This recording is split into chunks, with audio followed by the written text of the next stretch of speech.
খবর পাইলাম আমার একজন ফোন করছে যে এখানে ডাস্টবিন আছে, এটার মধ্যে বোধহয় কিছু একটা বস্তু পাওয়া গেছে। আমি আর দেখলাম হিউম্যান বডি পার্টসে কিছু একটা হইব, কারণ এটা ইনকোয়ারি করতে হইবে, কারণ এখানে যেহেতু ডাস্টবিনে সুইপিং স্টাফরা পালায়, আর এখানে সিস্টার এই ইনচার্জ এটার সাথে ইয়ে থাকে, সুপারভিশন করে।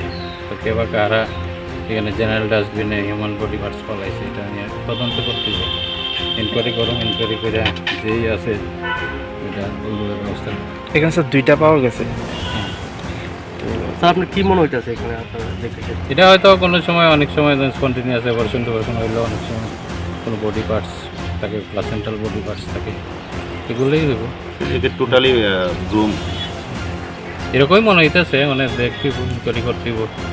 আর এখানে সুইপিং স্টাফরা এগুলা পালায় সাধারণত, এটা রেকর্ড দেখতে হইব। স্যার বিশালগড় মহকুমা হাসপাতালে এরকম এর আগেও হয়েছে, এখনো হচ্ছে, বিষয়টা নিয়ে কী বলবেন? না, অনেক সময় স্পন্টেনিয়াস যদি ডেলিভারি হয় বা ইয়ে হয়, ধরো কোনো ধরনের অ্যাবর্শন হয়, স্পন্টেনিয়াস হয়, ও মেডিকেলি গেলেই হয়, যাই হয় রেকর্ড থাকে।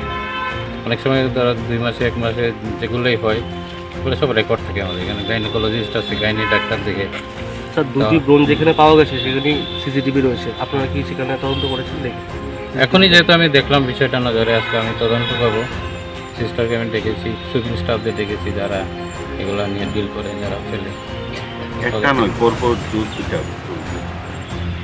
সেটাই তো এখন দেখলাম।